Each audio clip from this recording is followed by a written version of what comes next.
The fold in space was not merely wind or artifact. It was a place where physics bent in gentle, dangerous ways.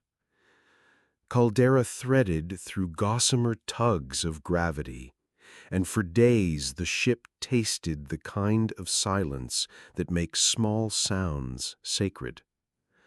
Provisions were adequate, but the hardship was subtle. Instruments that read the heartbeats of far systems sometimes lied, and the crew began to hunger not for food, but for certainty. The artist Anna, who painted with slow chemical gardens aboard the ship, found herself humming earth lullabies until her voice grew thin. The engineers argued over tolerances. The children, who had been born among the quiet stacks of sleeping books, asked questions that made the adults' eyes salt. Then, during a routine sweep, sensors picked up a derelict probe, its antenna bowed like an old tree. Its hull carried etchings, patterns repeating, almost musical. The signal was weak, but it contained coordinates and a fragment of translation. Haven, listen.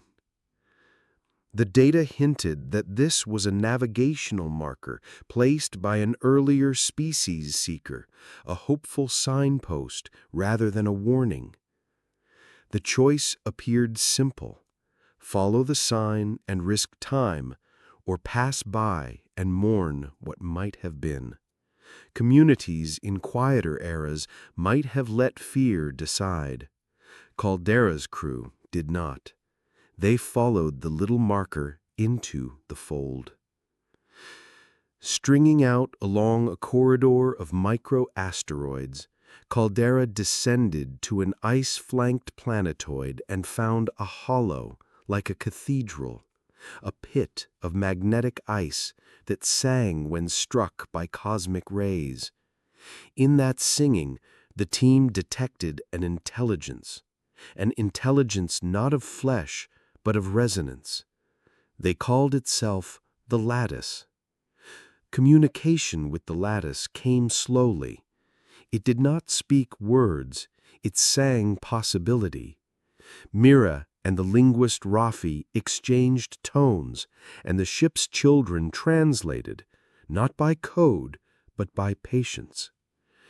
They gave the lattice a gift, a simple human ritual recorded by the botanist, rain in a bottle, played back as sound. The lattice listened, and in return it offered crystal cores, small, impossible things that held stable energy and a kind of filed memory of local space-time.